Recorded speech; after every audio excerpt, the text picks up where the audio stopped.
이 부활신앙이, 오늘 부활절이지만 부활신앙이 왜 중요한가 하면, 이 기독교에 있어서 부활신앙은 신앙의 핵심이기 때문에 그런 거예요. 이 부활신앙은 기독교의 가장 중요한 기초, 근본이기 때문에 부활이 우리 기독교인들에게 중요한 겁니다. 근데 어떤 분들은 우리 기독교 신앙을 잘못 오해한 분들이 계세요. 이런 분들이세요. 예수 믿는 목적이 뭔가 하면 예수 믿고 복 받고 사는 거예요. 예수 믿고 행복해진다는 거죠. 실제로 옛날에 저기 전도할 때 그 전도했어요. 왜 그런가 하면 뭐 짧은 순간에 전해야 되니까 그냥 예수 믿고 복 받으세요, 이렇게 전도하기는 했지만, 교회를 나와서 성경을 읽고 공부하면서 시간이 지난 사람들이 마지막까지 예수 믿고 복 받는 게 신앙의 목표다, 그러면 잘못 배운 거예요. 잘못 알고 계시는 거예요. 그거 목표 아니에요. 예수 믿고 복 받고, 예수 믿고 행복해지고, 예수 믿고 기도 응답하고 잘 살다 죽는 거, 이게 신앙의 목표 절대 아니에요. 그거는 목표가 아니지만 덤으로 따라오는 그저 은혜예요. 내가 부활의 예수님을 정말 믿고 부활의 예수님을 경험하고 나니까 지금도 살아계신 예수님이 내게 공급해 주시는 여러 가지 영적인 거, 정신적인 거, 물질적인 거, 이 자원 때문에 어쩔 수 없이 부자가 되기도 하고 성공한 복을 받지만, 복 받으려고 하는 거는 신앙의 목표가 아니고, 우리 기독교 신앙의 근본은 바로 부활 신앙인 줄로 믿습니다. 증거를 몇 개 말해볼게요.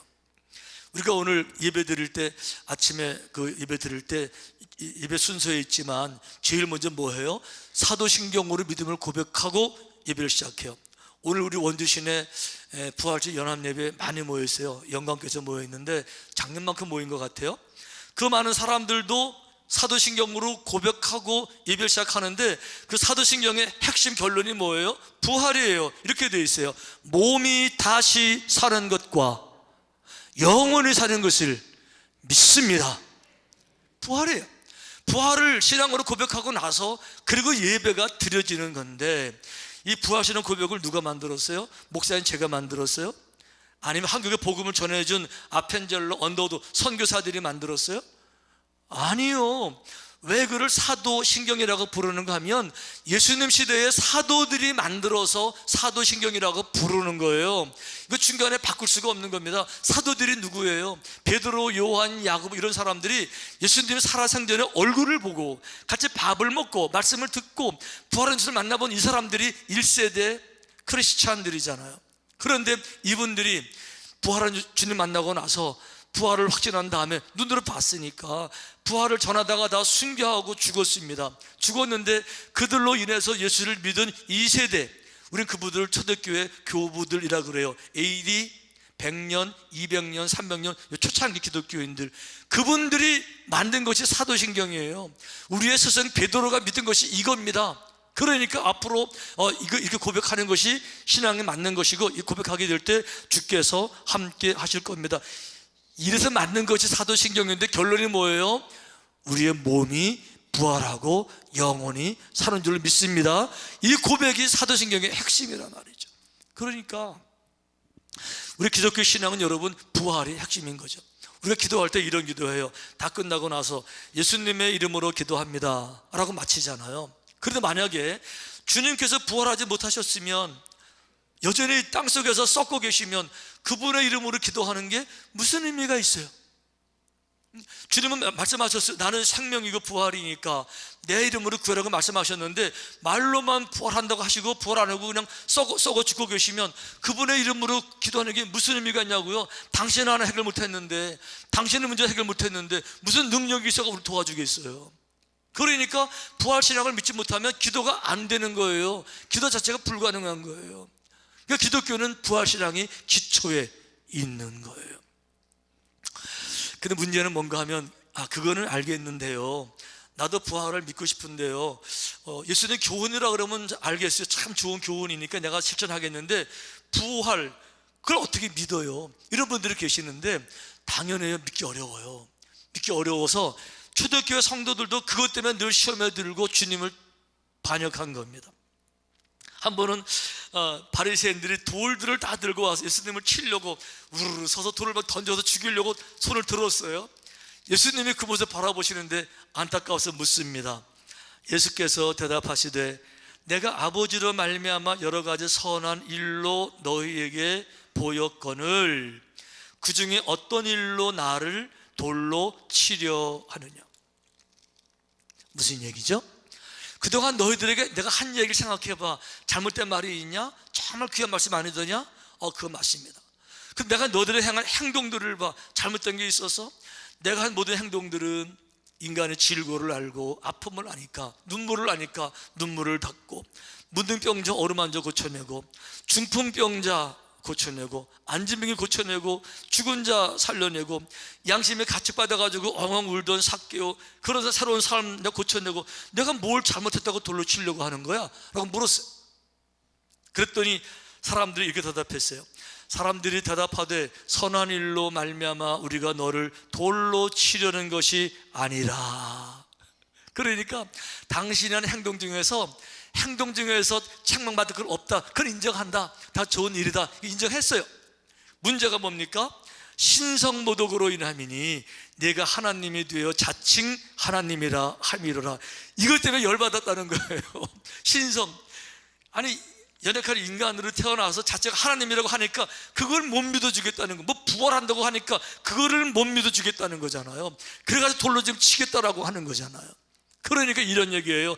예수님, 당신의 말씀의 교훈은 참 좋습니다. 그건 받아들이겠습니다. 하지만 당신이 신이라는 말은 하지 마십시오. 부활했다 한다 이런 말은 꺼내지든 마십시오. 교훈만 받겠습니다. 이게 초대교회의 예수님을 거역한 사람들의 특징이었어요. 중요한 거는요, 현대인들 똑같이 이렇게 하고 있다는 거예요. 우리 21세기를 살아가는 동서고금 모든 우리 현대, 미국, 유럽 할 거 없이 현대인들은 역사적 예수님에 대해서 절대 부인하지 않아요. 역사적 사실을 부인하면 무지한 거니까. 왜 그런가 하면 예수님 이야기는요, 예수님보다 공자는 1000년 전에 태어났어요. 1000년 전에. 소크라테스 예수님보다 400년 전에 태어난 거예요. 알렉산더요 300년 전에 태어났어요. 그러니까 이미 그 시대의 많은 역사 기록을 통해서 예수가 역사적 인물이다, 이거는 이제 부정 안 해. 다 인정해요. 인정하면서 이렇게 얘기해요. 인류의 4대 성인이 따르면 누구냐? 거기에 예수님을 끼워 넣어요. 예수 그리스도는 역사적 인물이고 인류의 스승이시고 4대 성인이시고 그분을 통해 배울 게 맞습니다. 여기까지 인정을 해요. 그분을 높여요. 4대 성인이라고. 우리는 그럼 그 말을 들으면서 이렇게 생각해요. 아하, 이분은 예수님에게 호의적인 사람인가 보다, 예수님을 돕는 사람인가 보다, 이렇게 생각하는데 그게 착각이에요. 절대로 예수님을 돕는 사람들이 아니에요. 예수님에게 호의적인 사람들이 아니에요. 예수님을 믿는 사람들도 아니에요. 역사적 예수가 계셨다 그래서 그분을 믿는 사람들이 아니에요. 오히려 그런 사람들은요, 부활도 안 믿고 예수님이 하나님 아들도 안 믿고 인류의 스승 4대 성인 그분 존경합니다 이런 분들은요, 예수님을 높이는 것이 아니라 예수님을 인류 최대의 사기꾼으로 전락시키는 거예요. 이게 통찰력이에요. 이게 분별력이에요. 왜 그런가 하면 사기꾼이라는 말은 사실이 아닌데 거짓말을 통해서 무언가 내가 상대방 거를 빼앗든지 상대방을 희생시키든지 상대방을 이용하는 거. 중요한 건 이거예요. 사실이 아니에요. 이 팩트가 아니에요. 이 픽션이에요. 지어낸 이야기예요. 이걸 가지고 사람들을 희생시키면 사기꾼이잖아요. 여러분, 그런데 예수님 때문에 얼마나 많은 사람들이 자기 인생을 희생한 줄 아세요?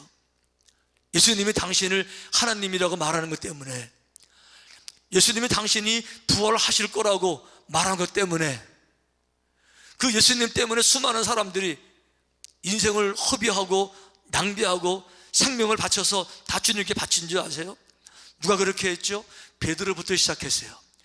예수님 측근에 가장 가까운 사람들을 만약에 정말로 예수님이 하나님 아들이 아니고 부활 안 했었다 그러면 주님이 누굴 속이셨죠? 가장 가까운 제자들을 몽땅 속여 먹은 거예요. 베드로 속이고 요한, 야고보 다 속여서 순교하게 만들었어요. 그들만 속인 게 아니죠. 그들을 통해 예수 믿은 사람들, 사도 바울, 디모데, 브리스길라, 이런 사람들 몽땅 다 주님 때문에 인생을 다 희생하기만. 그 이후로 2000년 동안에 지구상에 얼마나 많은 사람들이 예수님이 하나님이래 이 말 때문에 인생을 다 바쳐서, 세상에 재미있는 거 엄청 많았는데, 세상에 쾌락도 엄청 많았는데, 나도 세상 멋지고 살고 싶었는데, 부활한 예수님 때문에 이거 다 포기하고 이거 다 희생하고 여기 왔는데 예수님이 부활 안 하셨다고요? 부활이 아니고 단순한 스승이시라고요? 그게 예수님을 높이는 거라고요? 무슨 소리예요? 예수님이 인류 최대의, 가장 많은 사람을 한 방에 속여먹은 최대의 사기꾼으로 전락시키는 거예요. 예수님은 위대한 스승이 아니에요. 4대 성인 중에 한 분이 아니에요. 예수님은 하나님이세요. 그분은 부활하신 거 맞습니다. 아멘. 그런데 이렇게 말씀을 드려도 우리 생각에 나도 믿고 싶은데 이성적으로 생각하면 잘 안 믿어져요, 그런 분 계시는데, 제가 정직하게 여러분들에게 대답할 걸 권면해 드립니다. 정직하게 생각해 보세요. 여러분들이 이성적으로 안 믿어지는 겁니까? 아니면 선입견의 노예가 된 겁니까? 절대로 죽은 사람은 살아날 수 없어. 선입견의 노예입니까? 이성적으로 부활의 스토리를 한번 판단해 보셨습니까? 지금은 이 모든 과학도 발달됐지만 문학도 얼마나 많이 발달됐어요.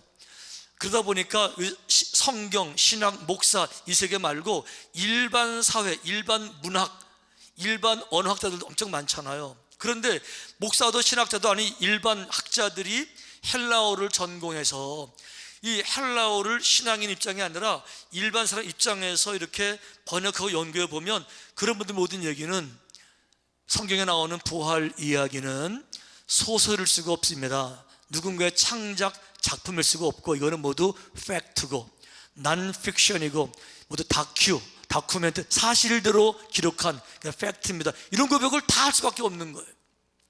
그 중에 한 분이 미국 듀크 대학교에, 이분은 뭐 목사 신학직이 아니에요. 일반 그 영문학과 박사 교수입니다. 레이놀드 프라이스라는 박사예요. 이분이 헬라어를 전공했어요. 그래서 이 신앙적 관점이 아니라 문학적 관점에서 자기가 이제 저술가니까 문학적 관점에서 복음서를 번역해냈어요. Three Gospels. 복음서를 모두 번역하고 나서 결론이 뭔지 아세요? 이제 보니까 부활은, 문학자, 저술가 입장에서 바라보니까 부활 이야기는 지어낸 것이 아니라, 소설이 아니라 사실입니다 라고 고백했어요. 또 한 분, 여러분 잘 아시는 이 문학 비평가 C.S. 루이스, 이분도 똑같은 얘기를 합니다. 자기는 시, 소설, 무슨 문학, 역사서 많은 책을, 뭐 로맨스 수많은 책을 섭렵하고 자기도 작가지만, 자기가 성경을 읽어볼 때, 이 부활 이야기를 들어볼 때 부활 이야기는 둘 중에 하나밖에 없대요. 하나는 진짜 성경에 나오는 부활 이야기가 사실이든지, 아니면 그 당시에 누군가가 앞으로 2000년 후에 변화될 문화를 미리 파악하면서 그 2000년 사람들에게 그들을 전도하기 위해서 만들어낸 그 반전 스토리든지, 둘 중에 하나인데, 누구든지 2000년 후를 내다볼 수 없으니까, 이거는 불가능하니까 성경 이야기는 팩트, 사실, 다큐가 맞다. 이분도 그렇게 고백을 했어요. 그러면서 그 증거를 여러 가지 말했는데, 제가 이거 다 말하면 시간이 많이 걸리니까 몇 가지만 짧게 말해 볼게요. 왜 문학 기법으로 부활 이야기가 사실인지. 첫째, 인류 역사 최초의 부활 사건의 증인으로 여자를 내세우는 것을 보면 이게 사실이라는 걸 알게 된다. 이게 반증이다. 이렇게 얘기했어요. 여러분, 부활의 첫 증인이 누군가 하면요, 성경이 이렇게 되어 있습니다. 안식 후 첫날 일찍이 아직 어두울 때에 막달라 마리아가 무덤에 와서 돌이 무덤에서 옮겨진 것을 보고. 누가 증인이에요? 누구예요? 막달라 마리아가 첫 증인이에요. 여러분, 근데 그거 아세요? 2000년 전에는, 죄송하지만 여성들은 여성의 인간의 대접을 받지 못했다는 거. 그 당시 법은요, 여성은 증인으로 쓰지도 않고 쓸 수도 없고 법이 금했다는 거. 우리 잘 아는 얘기 있잖아요. 그 오병이어 기적에서도 여자와 아이들을 빼고 남자들만 5,000명이에요. 여성들은 말할 권리가 없어요. 말해도 안 믿어줘요. 그런데 굳이 여자를 동원해서 그것도 첫 증인으로 여자를 증인 내세워요. 그거를 누가 믿겠어요? 그러니까 앞으로 2000년 후에는 여자들 말도 믿어줄 거야. 그걸 예견해서 이렇게 여자를 세우지 않는 한 어떤 작가가 거짓말로 사람들을 유혹하고 믿게 하려고 할 때 그 여자를 증인으로 내세우겠냐. 그러니까 여자를 내세운 것은 사실일 수밖에 없다는 반증이다, 이런 얘기 하는 거죠. 사실 여러분, 미국도요, 그 여성들이 대통령 선거하게 된 게 고작 107년밖에 안 됐어요. 그전에 미국 최고의 자유민주주의 국가도 여성들 투표권도 없었던 거예요. 그러니까 한국에 선교사를 처음 왔을 때, 아편절로 왔었을 때요, 미국 여자들 선거 못했어요. 여러분, 하물며 2000년 전에 여성을 내세워서 증인을 삼아요? 이건 말이 안 되는 거죠. 사실일 수밖에 없다. 다른 얘기 해볼게요. 두 번째는 이렇게 말했어요. 그 막달라 마리아가 부활을 전혀 기대하지 않은 것도 사실의 반증, 이게 정말 사실일 수밖에 반증이다, 이렇게 말을 했어요. 왜 그런가 하면 부활을 안 하셨는데 거짓말로 소설을 써서 부활을 믿게 하려고 하면요, 극적으로 만드는 거죠. 이런 거죠. 마리아는 예수님을 잘 믿은 사람이니까 예수님 말도 믿었겠죠. 늘 부활을 말씀하셨으니까 부활에 대한 기대를 마리아도 가지고 있었겠죠. 그런데 예수님 돌아가셨는데 아무도 그게 안 찾아오는 거예요. 그런데 마리아가 혹시 예수님 부활하셨을까? 왜? 상전에 말씀하셨으니까. 그러니까 마리아가 혹시 부활하는 마음을 가지고 왔는데 보니까 돌문이 열려져 있고 주님의 시신이 없어지고 거기에 세마포가 잘 쌓여져 있어요. 그걸 보는 순간에 마리아가 그 유명한 OMG를 해야죠. OMG 뭔지 아시죠?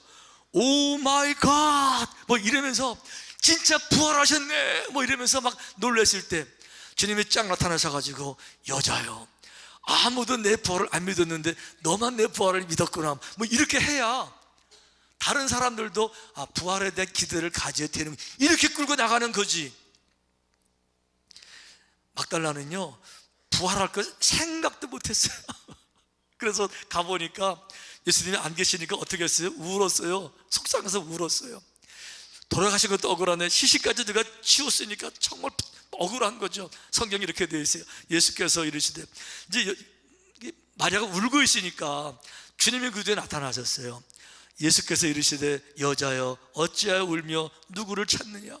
지금 마리아가 울고 있으니까 우는 마리아 바라보시면서 주님 뒤에서 말씀하시는 거예요. What are you crying? 왜 우는 거냐? What are you looking for? 무엇을 찾는데?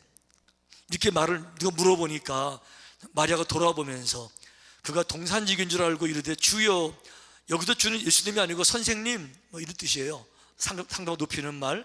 당신이 옮겼거든 어디 두었는지 내게 이르소서. 그리하면 내가 가져가리. 보세요, 마리아는요 부활의 기대가 전혀 없었어요. 요대로 쓴 것만 봐도 이거는 사실일 수밖에 반증이다, 이런 얘기를 문학자들이 하는 거죠. 세 번째는 더 중요해요. 세 번째 이렇게 말했어요. 막달라 마리아의 과거를 보면 그런 여인을 증인으로 설정하는 작가는 없다. 누군가가 이 없는 걸 만들어서 새로운 소설을 쓰고 이렇게 없는 걸 그 픽션 상상해서 이제 만들어내는데, 정말 사람들로 하여금 믿게 하려면요, 이런 마리아의 과거를 알면 이런 사람을, 마리아를 주인공으로 내세울 수 없다. 왜? 마리아 속에 이렇게 되어 있어요. 또한 악귀를 쫓아내심과 병 고침을 받은 어떤 여자들, 곧 7 귀신이 나간 자 막달라인이라 하는 마리아와, 마리아요, 옛날에 7 귀신이 들렸어요. 한 귀신도 아니고 7 귀신이에요. 우리말로 말하면 미친 여자였어요. 미친 여자는 좋은 말이에요. 나쁜 말로 미친년. 여러분, 다른 사람 얘기는 다 믿어도 미쳤던 여자 말을 안 믿는 거예요. 정신병자, 전력 있는 사람 얘기는 못 믿는 거예요. 그런데 어떤 작가가 의도적으로 사실이 아닌 거를 거짓말로 믿게 하려고 설정하면서 정신병자, 전력 가진 사람을 제일 첫 목적자로 해서 부활을 사실이라고 그렇게 쓸 그런 소설가가, 그런 작가가 세상에 어디에 있냐, 이 얘기하는 거예요. 그러니까 문학 비평가들은 다 똑같은 얘기, 이거는 팩트이기 때문에 그저 평가는 나중에 하더라도 사실대로 기록한 팩트, 닥트다, 부활은 사실이다, 이런 얘기하는 거예요. 오늘 또 한 가지 주목할 말씀은 예수님이 이제 돌아가셨다가 십자가를 지시고 돌아가시고 부활하셨어요. 제자들을 다 만나주시고 40일 동안 같이 계셨습니다. 제자들 좀 확실히 다 깨달았어요. 주님 하늘로 올라가시면서 내가 올라간 대로 다시 올 텐데, 땅 끝까지 내가 복음을 전해야 될 텐데 그냥 나가지 말고 모여서 성령 받기를 먼저 기도해라. 이렇게 해서 제자들이 안 흩어지고 모여서 기도해요. 기도하다 보니까 베드로에게 지혜가 생기는데, 이제 본격적으로 자기들 눈으로 봤잖아요, 부활한 예수 그리스도. 그러니까 본격적으로 전해야 되는데 문제는 뭐예요? 우리 공동체에 지금 금이 갔어요. 배신자가 있는 거예요. 가룟 유다가 떠났어요. 그 바람에 12로 구성되었던 제자팀이 무너진 거예요. 그러니까 복음을 전하기 전에 우리 팀을 먼저 완벽하게 재구성한다, 이렇게 해서 새로운 제자 한 명을 뽑는데, 그 뽑는 과정을 보니까 두 가지가 정확하게 드러나요. 한 가지는 뭔가 하면 제자를 왜 뽑는지 목적이 드러나고, 두 번째, 이 제자의 조건이 무엇인지 두 번째가 다 드러나는데, 여기 한 절에 답 이렇게 표현되어져 있어요. 사도행전 1장 22절 다 같이 읽어보시겠어요? 사도행전 1장 22절 다 같이 시작. 항상 우리와 함께 다니던 사람 중에 하나를 세워 우리와 더불어 예수께서 부활하심을 증언할 사람이 되게 하여야 하리라. 광. 제자를 왜 뽑아요? 예수님이 그 복받게 하려고 뽑는 거 아니에요 지금요. 왜 뽑아요? 부활을 증언할 사람을 뽑기 위해서 제자를 채워넣는 거예요. 조건이 뭐예요? 부활을 전해야 되니까 능력이 있어야 돼요. 실력이 있어야 돼요. 인재가 있어야 돼요. 요즘 선거할 때 각 당에서 인재 영입하잖아요. 그러니까 조건이 뭐예요? 인재들을 불러서 한다, 이게 아니에요. 왜 그런가 하면 어떤 인재가 와도 예수님 부활을 전할 수는 없어요. 자기 눈으로 경험하지 않은 사람은, 부활한 예수님을 만나보지 않는 사람은 부활을 전할 방법이 없어요. 이제부터 부활을 전하면 사람들이 미쳤다 그럴 텐데, 부활을 전하면 사람들이 회방할 텐데, 박해할 텐데, 그걸 다 건너뛰고 목숨 걸고 부활을 정해요? 부활 경험 못한 사람들이 노웨이 호세, 불가능한 거예요. 한 가지 방법은 뭐예요?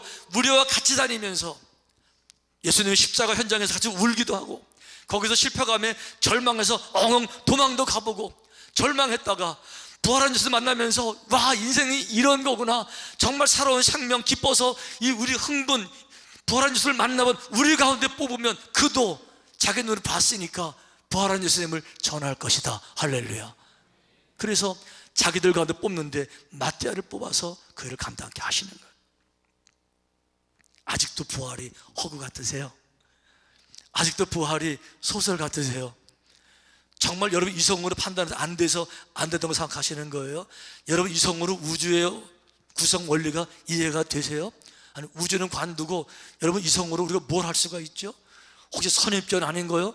사탄의 마귀에게 꽤 맞는 거 아닌가요? 더 놀라운 거는 그 주님께서 하늘 올라가시면서 내 대신 성령을 너에게 보내줄 텐데, 그 성령께서 오시면 당신이랑 똑같은 일을 할 것이다.